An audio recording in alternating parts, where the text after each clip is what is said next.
I love investing in sports cards, but if you want to make money now, that's not the best way to do it.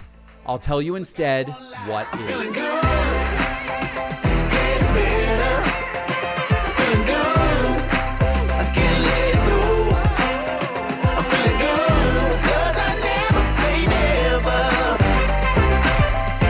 Hello, and here we go. Welcome to another episode of The Geoff Wilson Show. There's millions to be made in the sports card hobby, but it's not the sports card investors who are getting rich right now.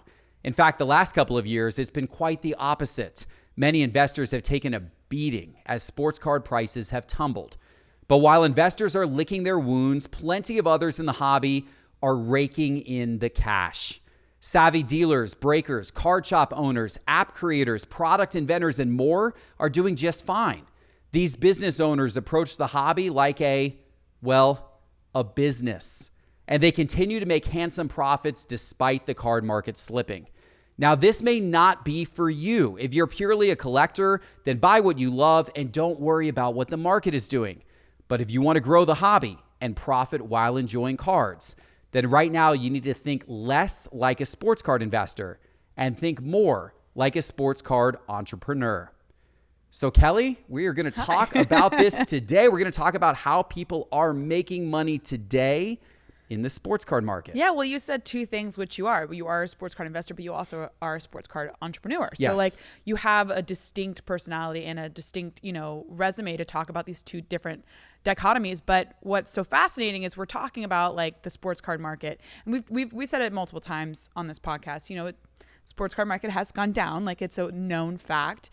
But you're talking about people still doing well, people still making money. Now, if we're not talking about the people who are like flipping cards, I mean, with the market going down, is there anyone still making money by flipping cards? Like, is that still a way for people to make money? Actually, yes, there are actually. There's a lot of people who flip cards professionally and make it their full-time profession, even when the market's been going down. And this is something that I find fascinating. Last summer when I was in LA, I met a group of guys who professionally flip cards for a living. There's guys here in Atlanta, guys who I'm friends with, who professionally flip cards for a living. This is all they do. And they've been very successful at doing it. And they've made a lot of money doing it over the last 2 years, while we've seen the price of most sports cards fall and fall and fall some more. The key to it is obviously, first of all, buying below comps. So Right. when these folks are buying cards from people, they're offering cash, they're offering immediate payout, but they're typically buying at 65, 70% of comps. Maybe they'll go slightly above for like a real key super liquid card, but 65 to maybe 75% is what they're paying often to buy cards from people. And then they're going to turn around and try to sell them for comps or as close to comps as they can get, 90 to 100% of comps. So they get a nice margin there. The key is they don't hold on to these cards for very long at all. Right. In fact, I met one of these guys who I met in LA last summer, a guy named Kevin. He told me that he doesn't like to hold any card for longer than 2 weeks. Like 2 weeks is his maximum hold period. Because if you think about it, if you are able to buy cards at 65, 70% of comps and then find someone who's willing to pay 90% to 100% of comps to sell that card too, as long as you're doing the buy and the sell within a 2 week period, then the overall sports card market is really not going to affect you. Because even if the market's dropping a little bit and a little bit and a little bit, you're holding those cards for such a short period of time that the overall market force isn't catching up with you.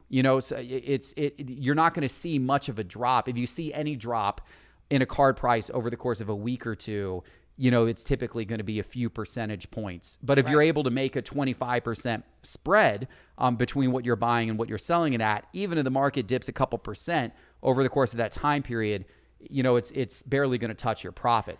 Where you get hurt is if you buy cards and you sit on them for 6 months and that player's card prices sag by 30% over the course of that 6 month period, that wipes out your profit margin and potentially put you in the negative when it comes to a card like that.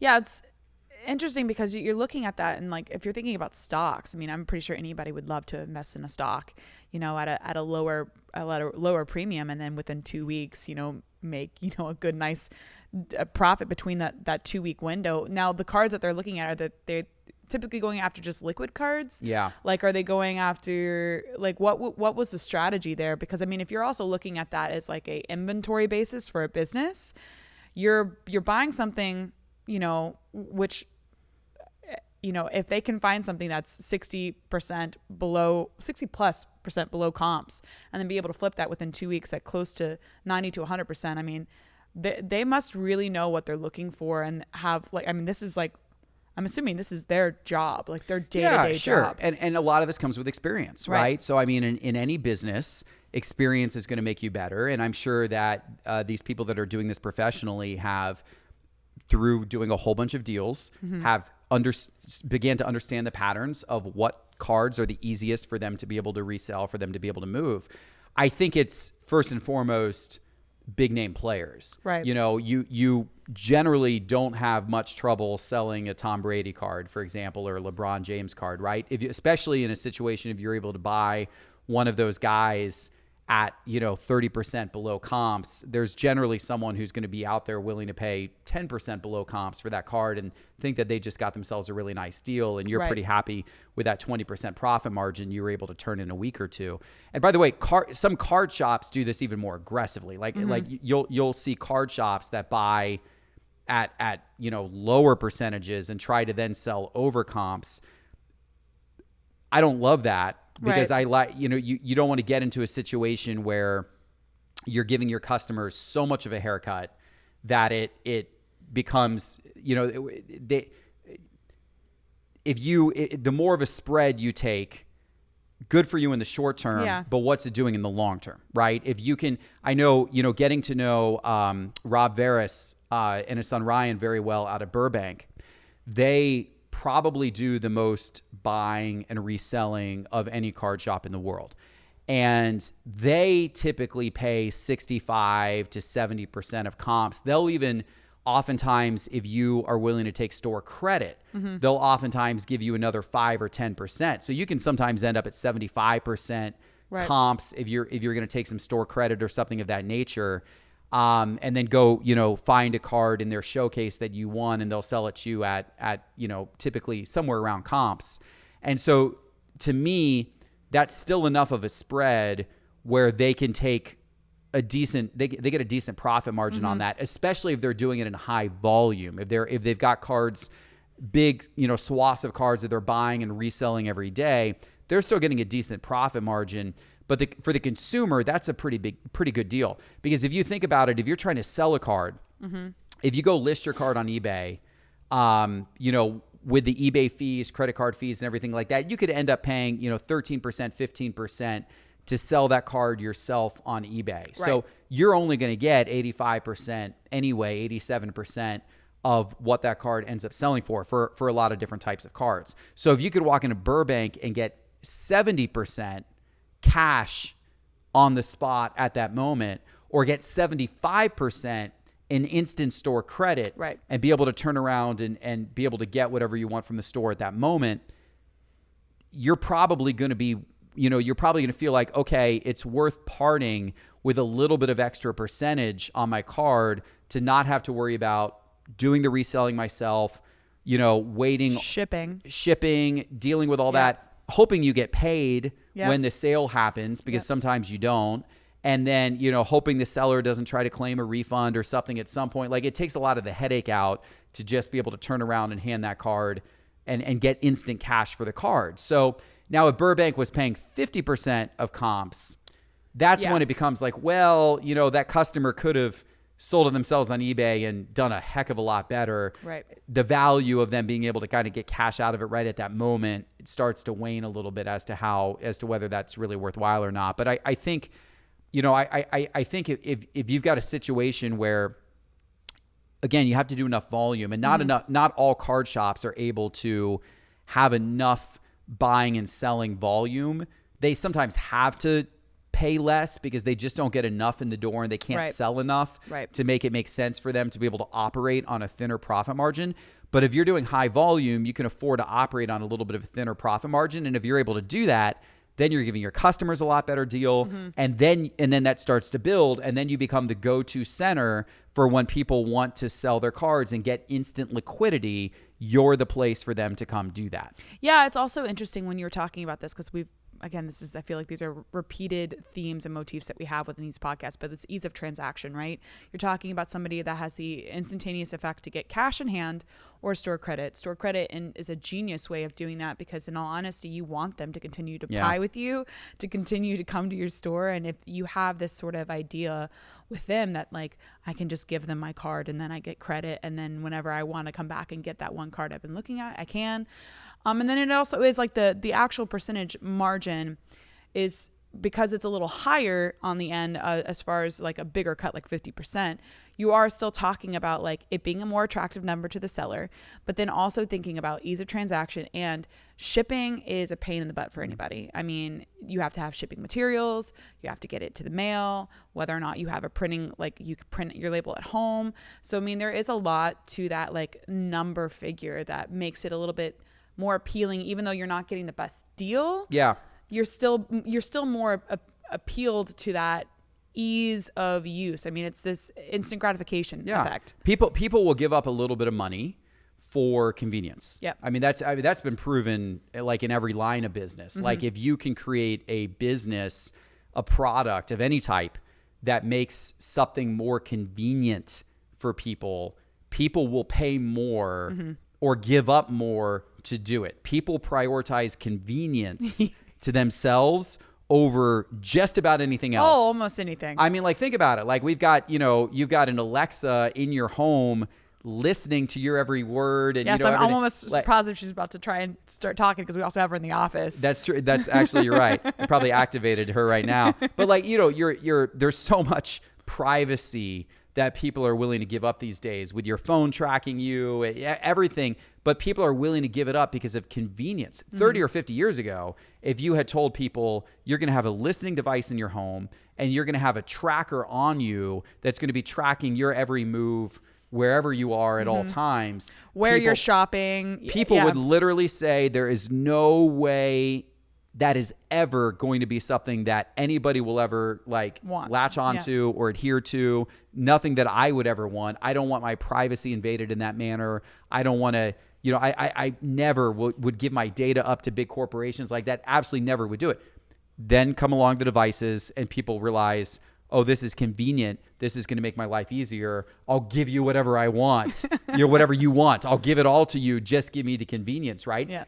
And so that's the thing with cards. Like, people are willing to sell a card at a discount if they get the convenience of getting the cash right now and not having to worry about, as you said, the shipping and all that stuff. And the store credit thing that some of these card shops are doing is actually genius, because if they're giving you a little more if you take the store credit. Think about it. They just simply have to turn their inventory like less than 10 times, with people coming in, selling them cards, getting store credit, and buying other cards. If they repeat that cycle like 10 times, their entire inventory in their store cost them nothing.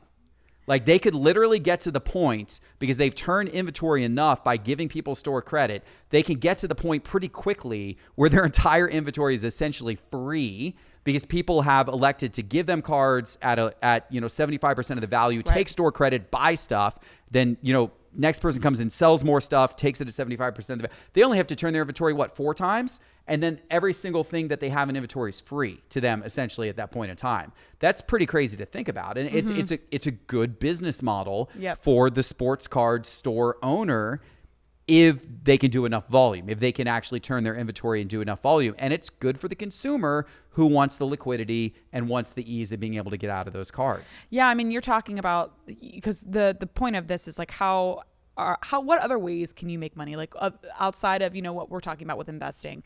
We talked about card flipping, where you're saying a 2-week window, right?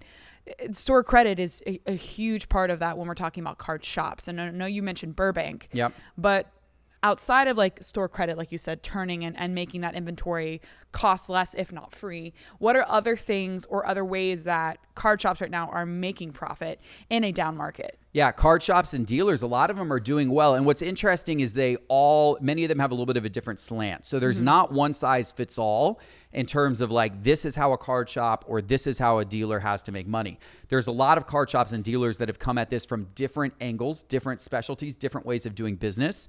And they found a lot of different ways to be successful, right? So, I mean, for example, we just talked about Burbank, which does a high volume of buying and selling of slabs, for example. Right. That's one way to do it. And you don't even have to have a card shop. You know, I talked about these card entrepreneurs, these flippers that are doing it full time and have been doing it full time for the last few years. They just simply travel around to different card shows and they buy. And then they look to, move the inventory quickly. Sometimes they'll even buy card shows and they just turn around and sell it on eBay. But they're willing to do the work of selling it on eBay to make that margin. But another way you could do it is buying collections. Now, this is a little bit of a different slant. Right. Card shops will do this. Dealers will do this. They'll have people walk in the front door and they'll have a giant collection of cards. And they'll take the time to evaluate the collection, break the collection down. Maybe there's cards in there that can be graded, which obviously can add a lot of profit margin. Another way to profit is to buy raw cards to get them graded. You're typically, obviously the cards have to be in really good condition. If they're ultra modern, they have to be in almost perfect condition. If they're vintage, then there's obviously more room to work with in terms of condition.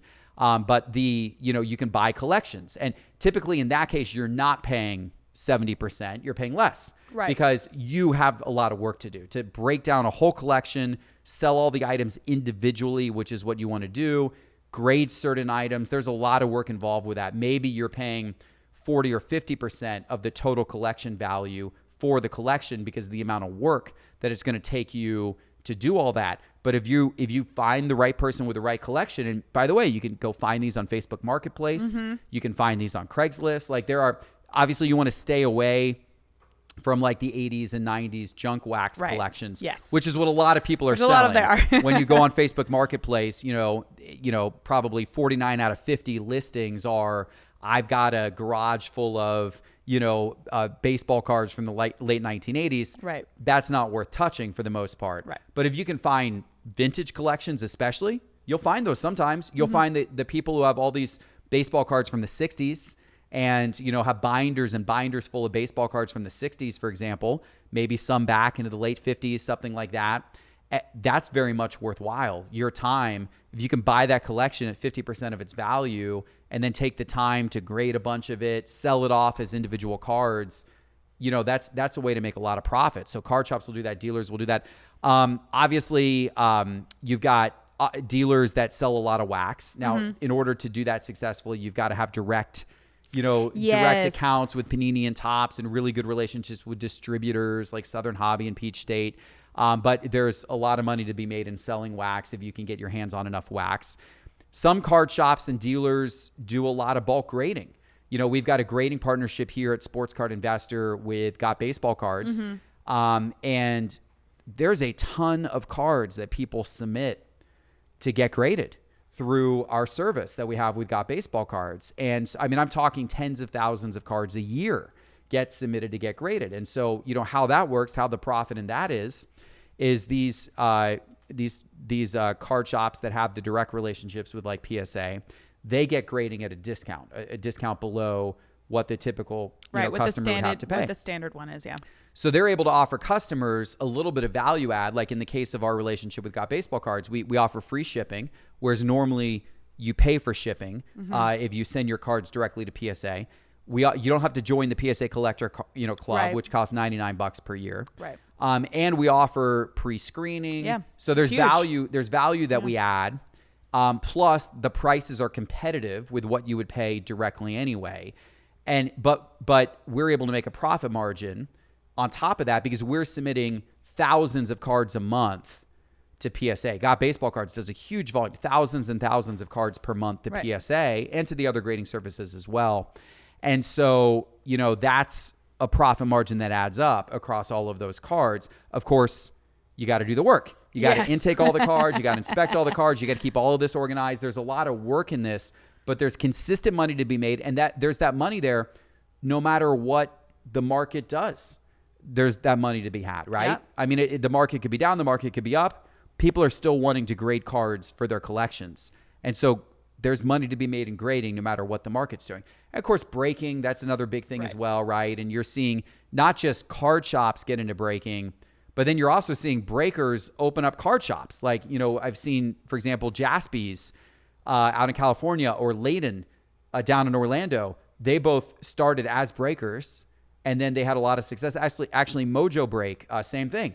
Started as breakers, had a lot of success breaking, then opened up a card shop to help support the breaking operation, right? And then you see the opposite. You see the card shops that are getting into breaking now. It's just another way for them to make money, and breaking, for the most part, has been quite profitable over the last few years. Yeah.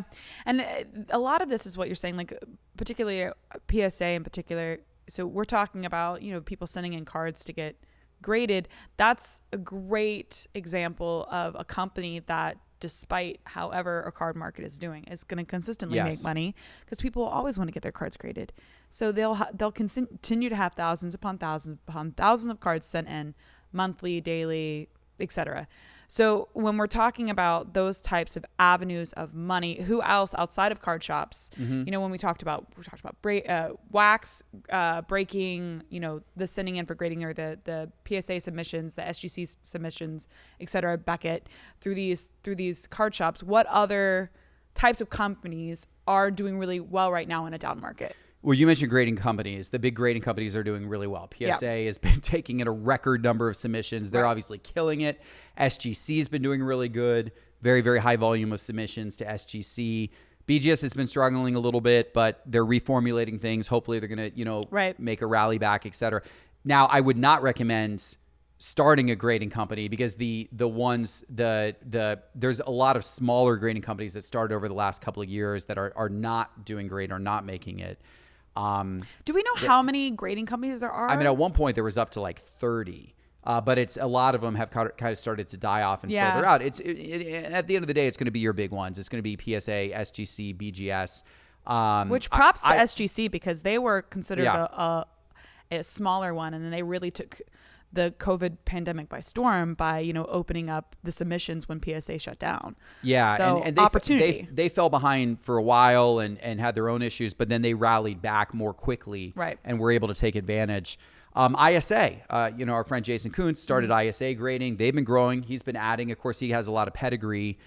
So he's been successful in doing that. Of course, CSG as well. But I think outside of those five, it's going to be, other grading companies are going to be a little more difficult. So grading companies are doing great, but that's not where I would start a new business today. Right. Marketplaces are also doing well for the most part. Obviously, eBay, PWCC, Golden. You got all the auction houses like Pristine and Heritage and all these other auction houses as well. But I would not start a marketplace today, because again, the space is crowded with all these different auction providers and marketplaces, live streaming platforms. Right. You've got Whatnot, which is kicking butt, and you've got Loop and Card Shop Live, and of course eBay's trying to get into it with eBay Live, and then Fanatics at some point with Fanatics Live. Whatnot is kicking butt right now, it seems. They got this stuff going on there all the time, but once again, that's a crowded space, not necessarily where you want to start today. So if you're looking at starting, where do you go? What is killing it right now? Obviously, breaking is I think an obvious one to go, and we've talked about this before, but Fanatics has already stated that they're going to place such emphasis on breaking. Fanatics sees breaking as the ideal entry point to bring a lot of new customers into the sports card hobby. They're creating their Fanatics Live platform. They're going to place a lot of emphasis on breaking going forward. They already have the applications for people to submit to be breakers open. So breaking would be a place where people could absolutely start if they want to become a sports card entrepreneur. That's a good place to look. Product manufacturers are doing well. Zion Cases is doing exceptionally well. Clint's a great business owner, puts together a great product. I use all Zion Cases for all of my cards. And he's made a lot of really smart moves. He's innovated his product line. I love the color cases that Zion has. Color cases are so cool. Yeah, they're really, really cool. Really neat. They're really cool. And he's done great. Like, they've been growing leaps and bounds. I see them at every single card show. He's been doing a ton of online business. So there's a product manufacturer. There's a an entrepreneur, Clint, who had a vision that he could create a better line of cases and have better distribution than the other case manufacturers were doing at that point in time. And he did it. And he's taken the sports card market by storm. And they're now undoubtedly the top case creator in the market. And by the way, promo code SCI. This is not an ad for Zion, but promo code SCI gets you 10% off your Zion cases. Why wouldn't you? I mean, get 10% off. Anybody will take that. ZionCases.com. But that's a great business that an entrepreneur started in the sports card space.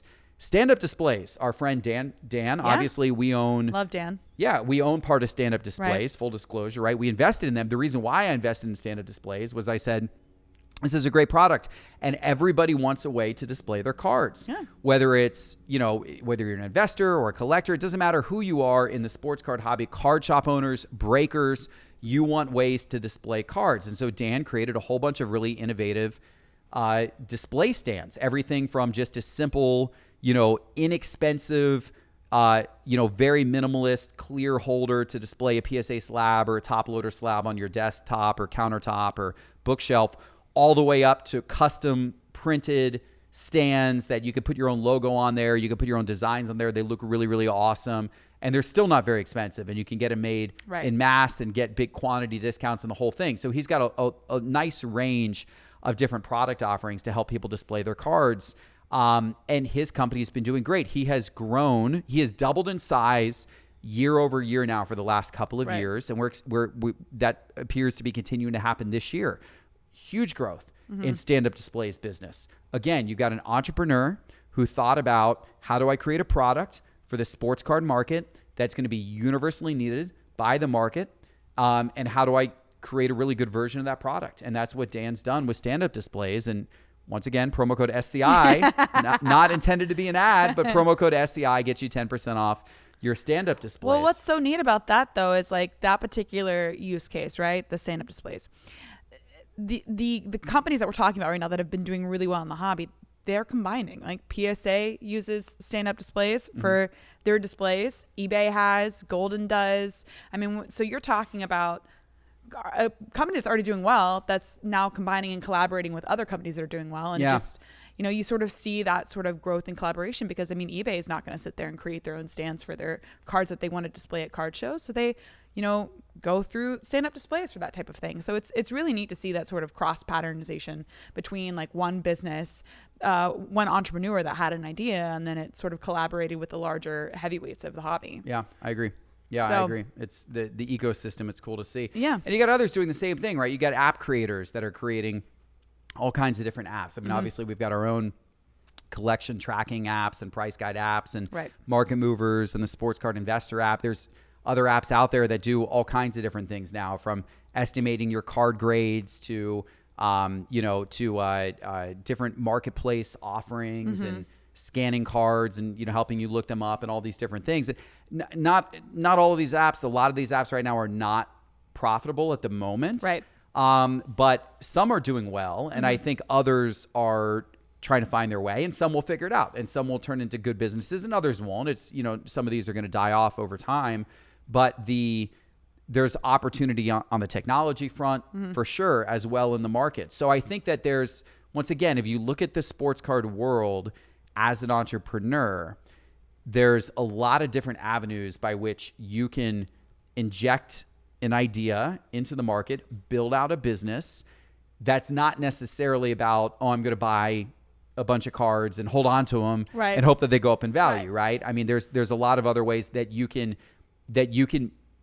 build a sustainable business, really, no matter what the market does, whether the market's going up, whether the market's going down, you're supplying. And again, the market's been going down in terms of card values for the most part pretty consistently for the last couple of years. And while that's been happening, you look at a company like Stand Up Displays and their sales have been doubling year over year for the last couple of years during that same time period when the average price of a card has been falling, right? Yeah.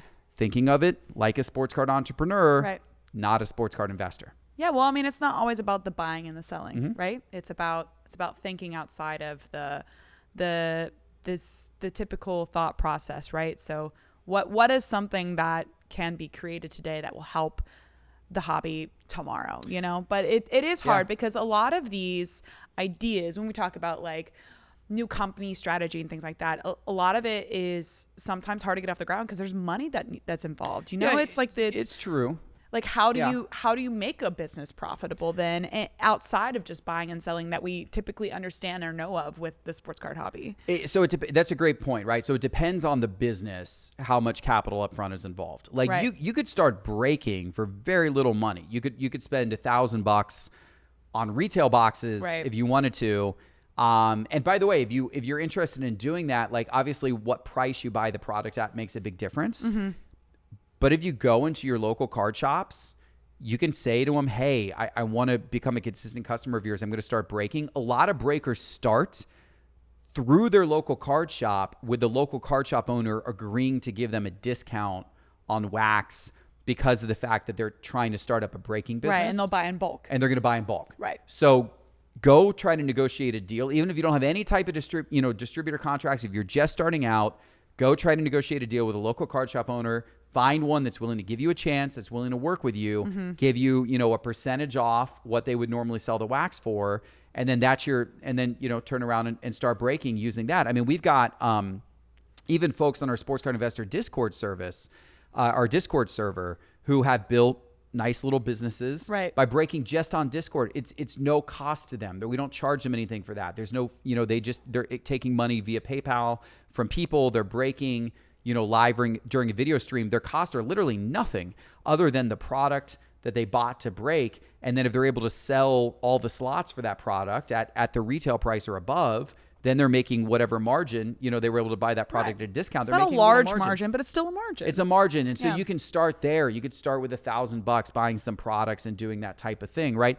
Obviously, if you're going to do something like open up a card shop or build an app, there's going to be a lot more investment involved. But even there are certain types of products that you can even build inexpensively. Like when Dan started stand-up displays, at first he was doing things on 3D printers. Now they're all being manufactured in high volume and much and better quality. But at first he was creating stands with 3D printers, and you could buy a 3D printer. I mean, you're going to spend some thousands of dollars, but it's not outrageous. Right.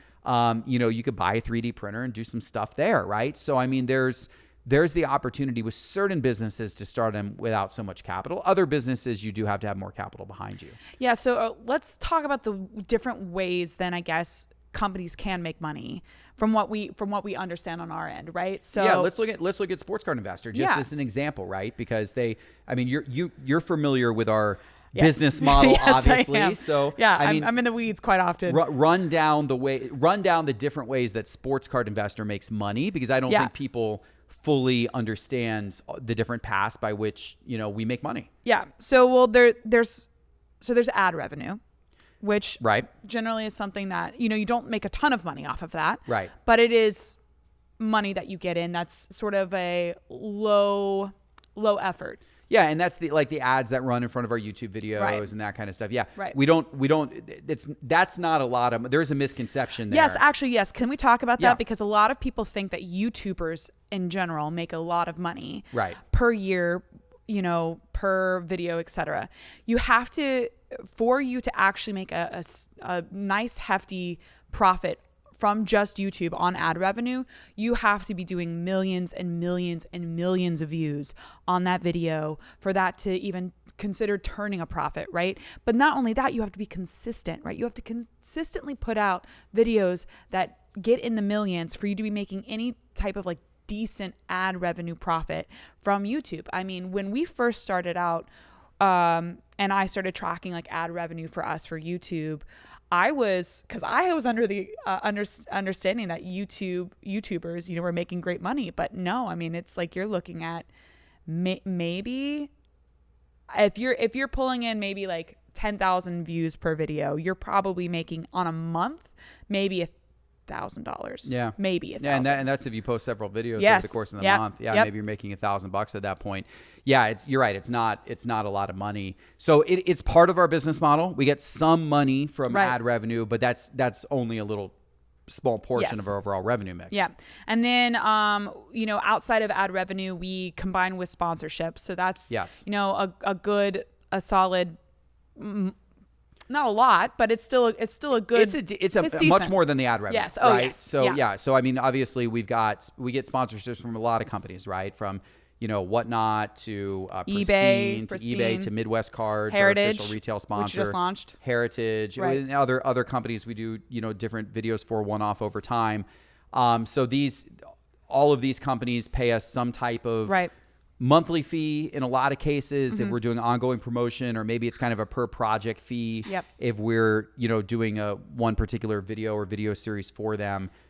That's better money, doing that. And when you get to a certain point with a company, depending on impressions, stature in that particular space with YouTube or social, you do have the ability then to use your voice in that sort of way. It's the same thing we talked about with influencers, right? It's this idea that you have, through work and consistency and effort, you have gained a very large audience that you have the ability to advertise to, or, promote sponsorships for. But we are very precise about who we sponsor with.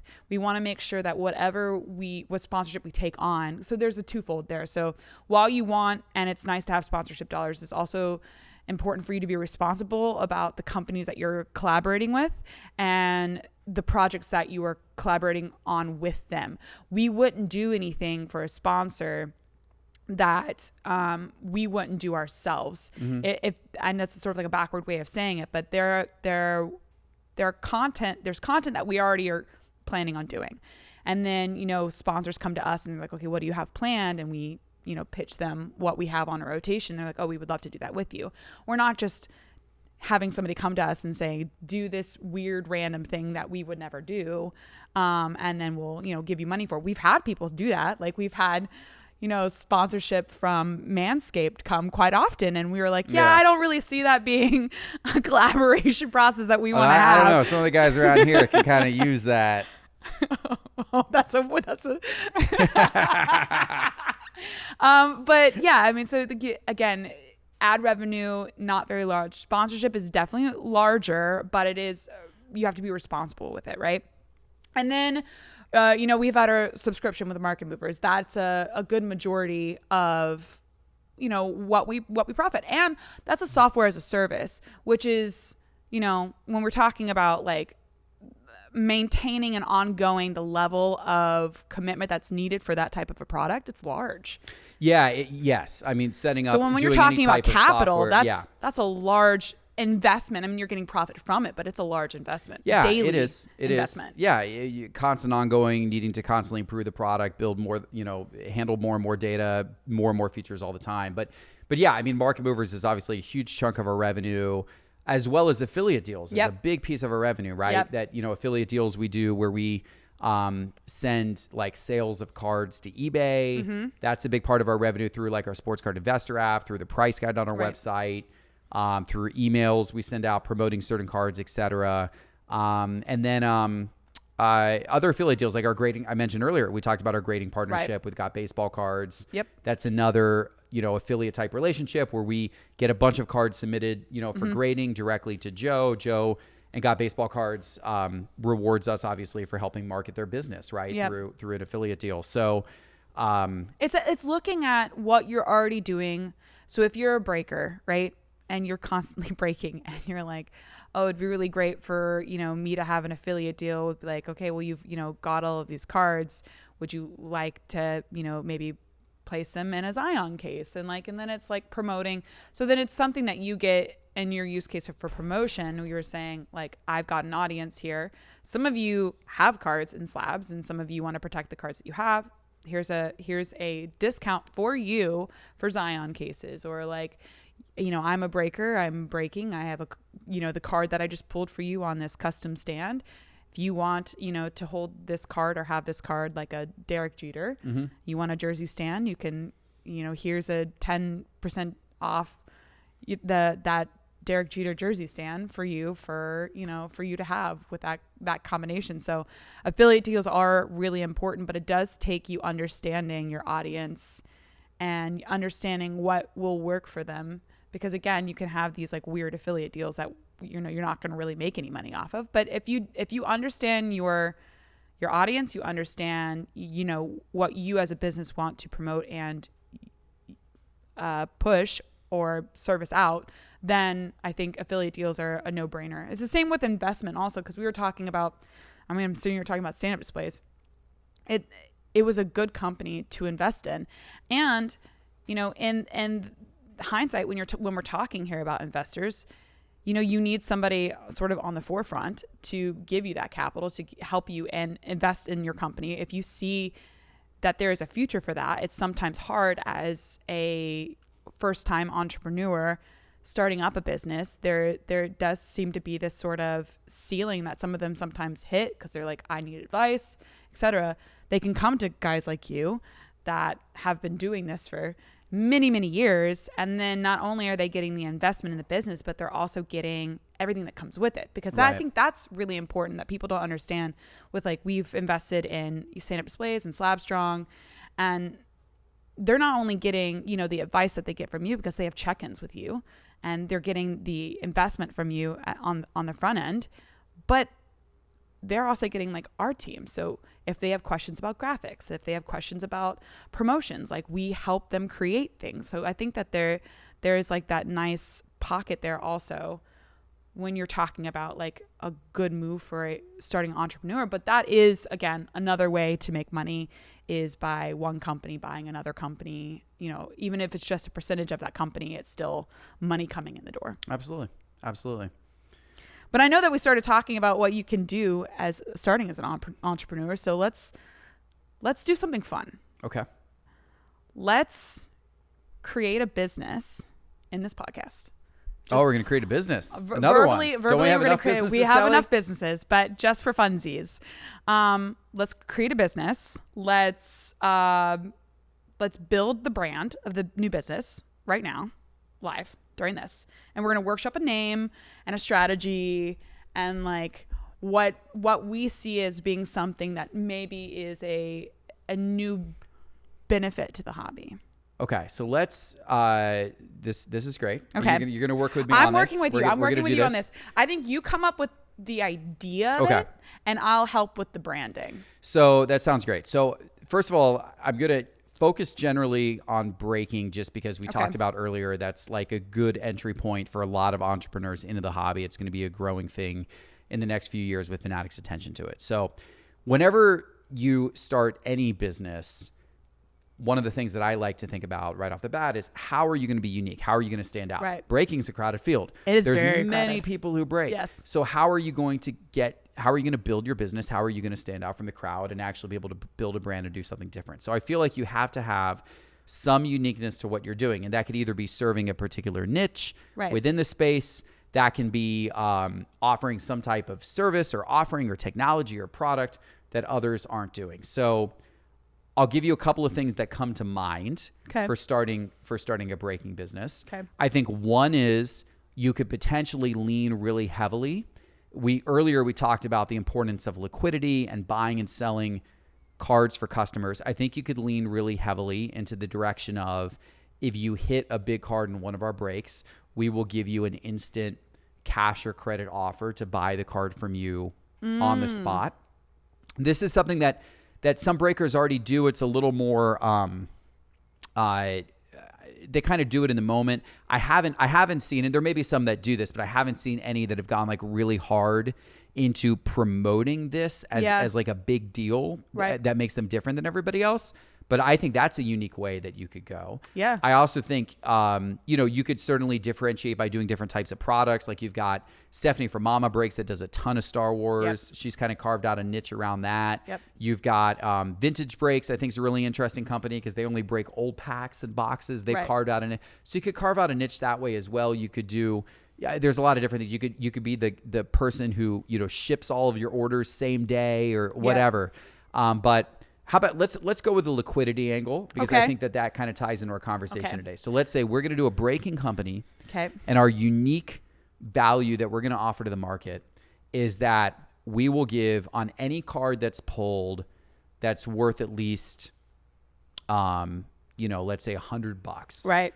We'll give an instant cash or credit offer to that person right there during the live stream that card was just pulled, instant, cash or credit offer. I have a to name. buy that card. And you've got, you got the evening to decide if you're going to accept the offer. Otherwise, the card ships out to you the next morning. Right. And okay, I'm curious to hear branding here. Buyback Breaks. Buyback Breaks. I like it. You see, that's BBB. perfect. You see, there. Triple B.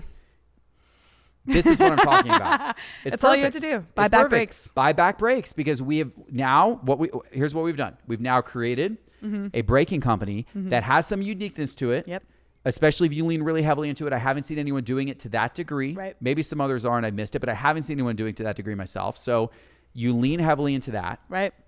You've now built actually a catchy brand. Catchy brand. Easy, Buyback Breaks. It's easy to remember. It's easy to say. People like you can create a good logo out of the concept of that. Yeah. And also do styling for that. The brand speaks very directly to your value proposition. And instead of what makes saying you different boom when you hit the card, you're like, we're going to buy it back. That's all you have to do. Buyback Breaks. Yep. There you go. That's all you have to do.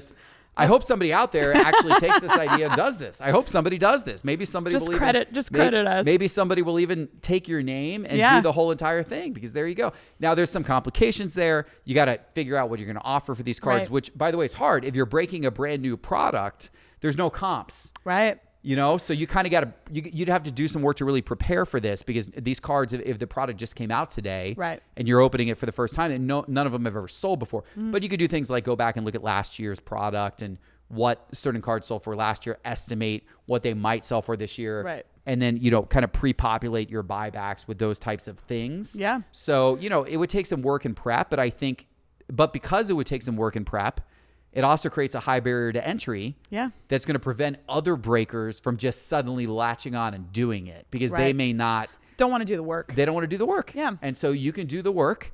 You can create uniqueness that's sustainable. You can tie your brand into it, and you could potentially have a really nice breaking business as a result. There you go.